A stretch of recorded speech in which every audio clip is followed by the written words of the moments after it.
Dan pagi hari ini kita akan meneladani karakter Yohanes. Yohanes itu adalah pribadi yang sangat luar biasa. Ia diperkenankan dan dilayakkan oleh Tuhan untuk membaptis Tuhan Yesus Kristus. Jadi Yohanes adalah seorang nabi yang pertama, ia memiliki kejujuran. Jadi Yohanes itu sudah memberitakan firman Allah, ia berseru-seru di padang dan dia memberitakan kehendak Allah. Banyak orang berpikir, banyak orang menyangka, oh inilah Mesias, inilah juru selamat. Banyak orang menyangka demikian.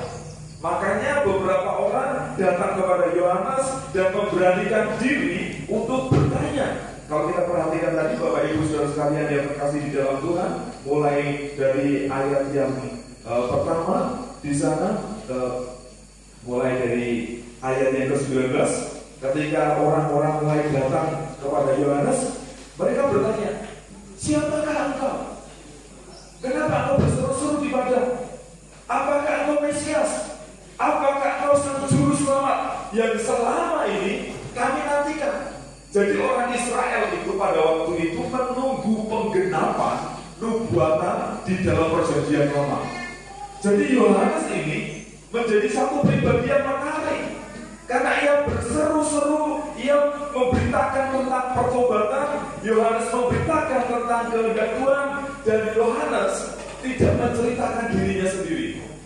Dan kita perhatikan Bapak Ibu sekalian ayat-ayat ini, orang kemudian mulai mengira-ira apakah dia Mesias, apakah dia Elia, apakah dia nabi yang lain.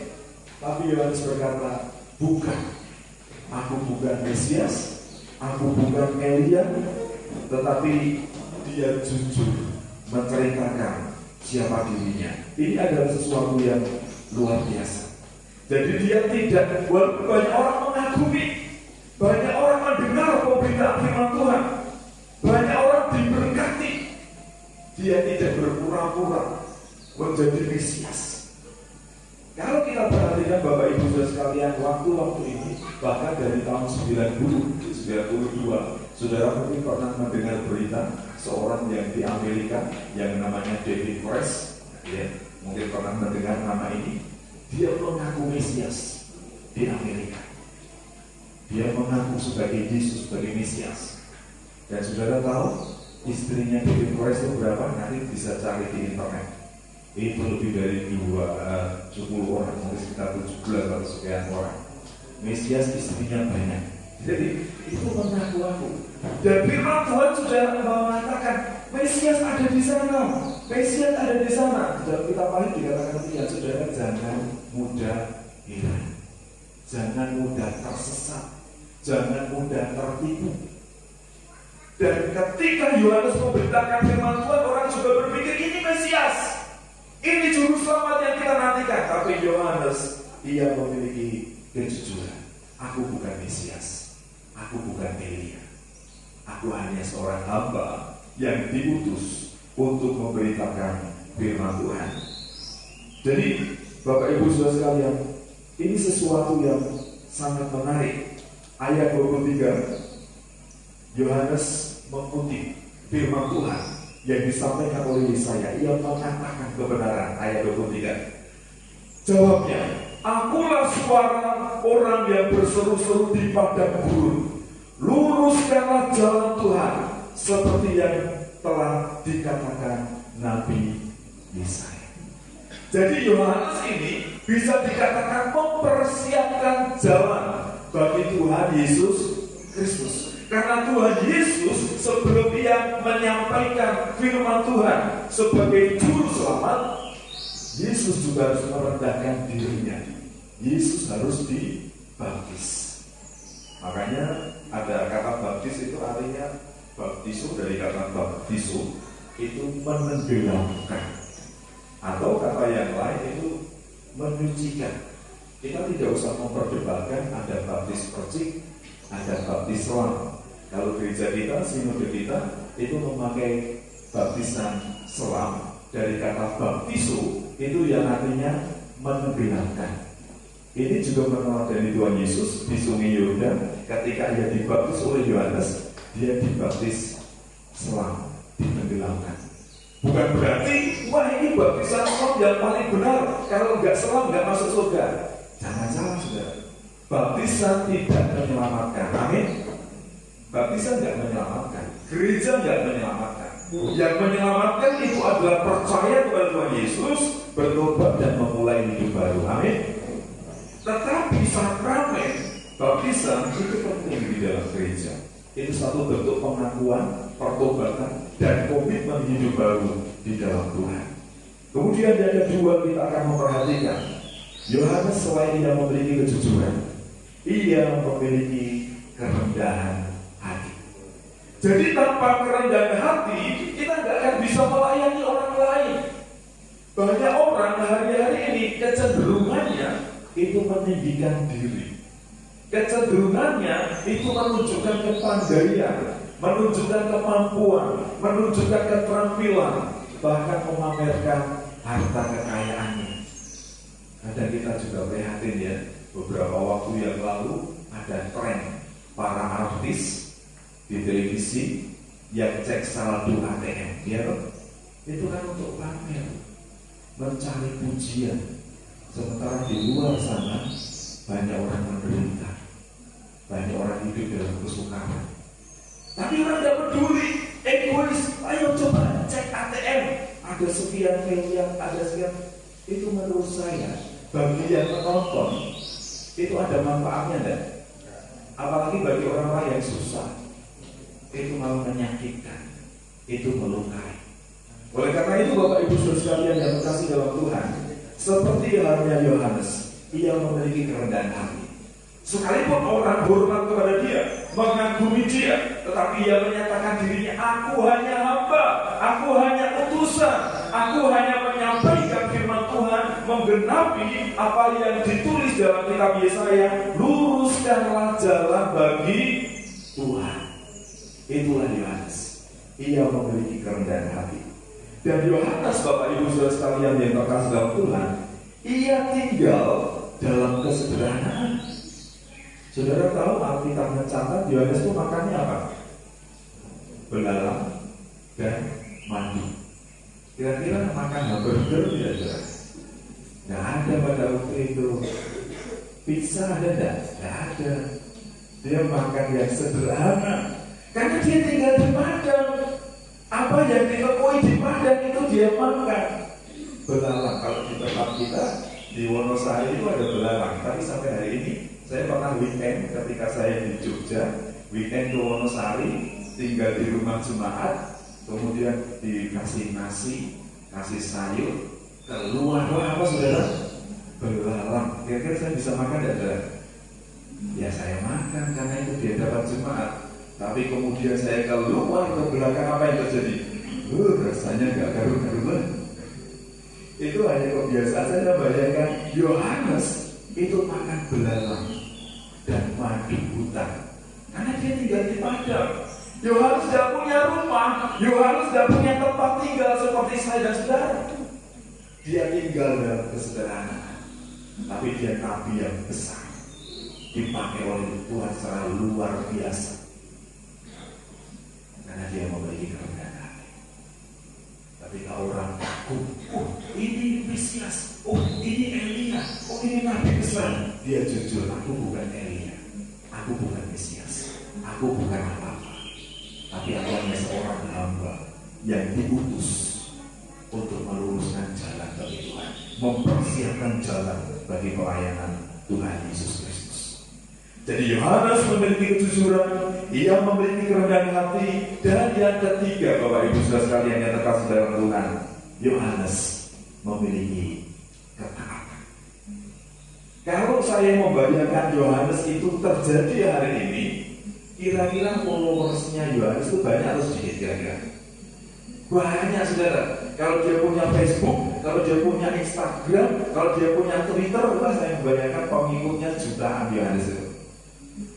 Tapi dia hidup pada zaman purba, ini bisa dikatakan pada zaman purba, dalam perjanjian baru, masih belum ada media sosial. Tapi banyak orang berbondong-bondong datang menyembahkan kepada Dia, mengagumi Dia, mendengar pengajarannya dengan kagum, dengan heran. Sampai orang membanding-bandingkan, ini seperti Elia, suaranya berkarisma, menyatakan kehendak Allah. Tetapi Yohanes tetap lagi jujur, rendah hati, dan dia taat. Dia tidak mencari keuntungan dari pelayanan. Dia tidak mencari keuntungan dari orang banyak yang datang. Hari-hari ini saudara, banyak hamba Tuhan, maaf kata, kadang hanya sekedar mencari popularitas, mencari nama, mencari pujian, bahkan mencari harta kekayaan. Tidak sedikit kalau saudara melihat, mencari, membuka di dalam internet, banyak hamba Tuhan terjebak dalam uang. Makanya Timotius mengatakan, janganlah kamu menjadi hamba uang. Di Amerika ada beberapa hamba Tuhan punya jet pribadi, bukan sekadar rumah mewah, bukan sekadar mobil mewah, tetapi punya jet pribadi. Saya membayangkan orientasi pelayanan akhir zaman mulai mengerikan. Bahkan di kota-kota besar, Bapak Ibu Saudara sekalian, seperti sudah menjadi rahasia umum. Kalau membuka pelayanan di kota besar, membuka perintisan di kota besar, kalau hanya perintisan di pinggir jalan, anak-anak jalanan, wah itu hanya orang-orang tertentu yang benar-benar punya kasih Kristus. Tapi saya pernah bertemu dengan seseorang, mau tidak kerjasama dengan aku membuka pelayanan di satu kota. Kamu sewa hotel untuk pertemuannya, untuk hallnya, untuk gedungnya, sewanya berapa, kamu bisa menghadirkan berapa orang, di musiknya dibayar, kemudian nanti hasil persembahannya dihitung.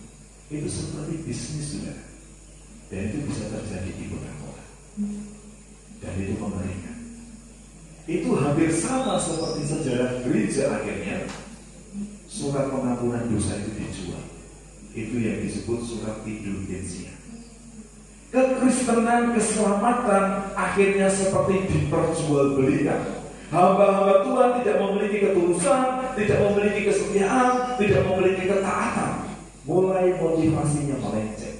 Tetapi Yohanes, ia tinggal hidup dalam kejujuran, hidup dalam kerendahan hati, dan hidup dalam ketaatan. Kita harus belajar, kita harus meneladani seperti halnya Yohanes. Seperti pagi hari ini Bapak Ibu Saudara sekalian yang terkasih dalam Tuhan, ini menjadi keprihatinan saya pribadi, juga menjadi keprihatinan kita.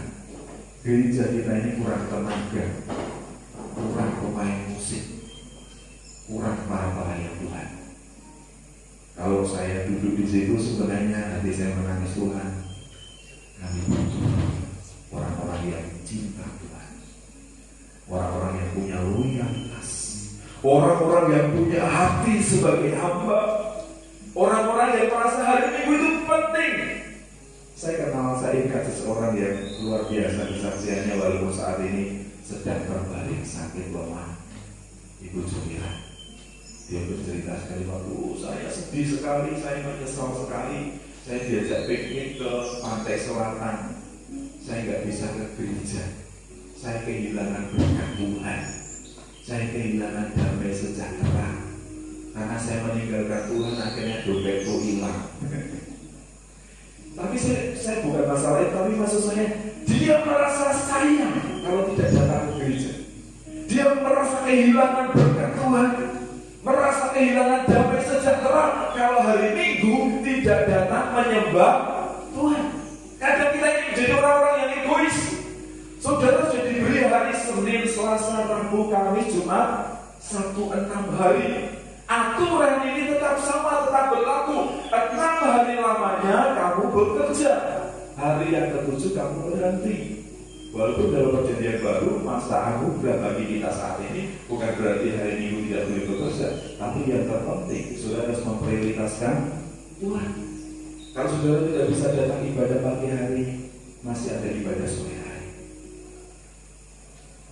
Kita tidak sakit, kita tidak patok bangkrut. Wah, hari Minggu. Kalau di Indonesia Timur, Bapak Ibu Saudara sekalian, saya pernah bersaksi kepada saudara, saya pernah pelayanan di Alor, masuk ke Auma, ke Ilimang. Kalau di Indonesia Timur, di daerah pedalaman itu, kalau hari Sabat Mereka yakin hari Minggu tidak ada seorang pun yang boleh bekerja. Bahkan kalau ada orang yang pergi ke ladang ditangkap, ditegur, didisiplin, kita masih diberi kebebasan. Jadilah seorang hamba Tuhan, anak-anak Tuhan yang memiliki kejujuran, memiliki kerendahan hati, dan juga memiliki ketaatan di dalam Tuhan. Karena ini adalah sumber berkat di dalam kehidupan kita. Walaupun bukan berkat yang kita cari, tetapi mari kita akan memperhatikan ayat-ayat firman Tuhan ini. Yohanes menyatakan dirinya, ayat 25. Mereka bertanya kepadanya, katanya, mengapakah engkau membaptis jika engkau bukan Mesias, bukan Elia, dan bukan Nabi yang akan datang? Jadi orang Israel pada waktu itu menantikan Mesias. Tapi Yohanes kemudian berkata, ayat 26, Yohanes menjawab mereka, katanya, ini kerendahan hati Yohanes, aku membaptis kamu dengan air, tetapi di tengah-tengah kamu berdiri Dia, Yesus, itu yang dimaksud, yang tidak kamu kenal. Pada waktu itu Yesus belum dikenal, yaitu Dia yang datang kemudian daripadaku, membuka tali kasutnya pun aku tidak layak. Ini bukti Yohanes rendah hati. Dia memiliki kerendahan. Dia hanya seorang hamba. Membuka tali kasut itu apa, saudara? Pada waktu itu, pada zaman itu, orang Israel tidak pakai sepatu seperti saya dan saudara. Jadi seperti pakai sendal kasut yang ada talinya. Sendal yang dibuat alasnya dari kulit binatang, talinya juga dari kulit binatang. Dan kalau mau dipakai itu harus diikat, ya seperti sepatu olahraga sport, harus diikat. Dan Yohanes berkata, membuka tali kasutnya pun aku tidak layak. Padahal dia seorang nabi yang luar biasa. Padahal dia dipakai oleh Allah Bapa untuk membaptis Tuhan Yesus. Saudara bisa menyelidiki selanjutnya ketika Yohanes membaptis Tuhan Yesus. Yohanes berkata, aku tidak layak membaptis kamu, engkau. Tapi Yesus berkata, firman Tuhan harus digenapi. Setelah Yesus dibaptis oleh Yohanes keluar dari air, nampaklah Kudus dalam rupa burung merpati. Yohanes dipakai oleh Allah untuk menyatakan kemuliaan Tuhan, untuk menyatakan rahasia ilahi, untuk menggenapi janji firman Tuhan akan datangnya sang juru selamat. Dan ini terjadi karena Yohanes memiliki kejujuran, tidak memanipulasi, tidak mencari keuntungan karena keterkenalan, karena tenar, karena nama baik, tapi dia tetap jujur. Aku seorang, aku yang melayani, aku harus merendahkan diri di hadapan Allah. Dia memiliki kerendahan hati. Dan yang ketiga, Yohanes tetap taat, hidup dalam kekudusan, hidup dalam ketaatan. Ini sesuatu hal yang luar biasa. Dan sampai akhirnya Allah Bapa juga berkenan memakai Yohanes untuk menyingkapkan rahasia ilahi tentang akhir zaman. Ketika Yohanes dibuang di Pulau Patmos, Allah menyingkapkan begitu banyak rahasia dalam kitab Wahyu. Dan itu belum terjadi, tapi pasti akan terjadi. Ini hanya berlaku untuk orang-orang yang menjaga kekudusan, menjaga kesucian hidup layak dan hidup benar di hadapan Allah. Oleh karena itu, Bapak Ibu saudara sekalian yang terkasih dalam Tuhan, sekali lagi mari kita berusaha menjadi seorang hamba. Milikilah hati seorang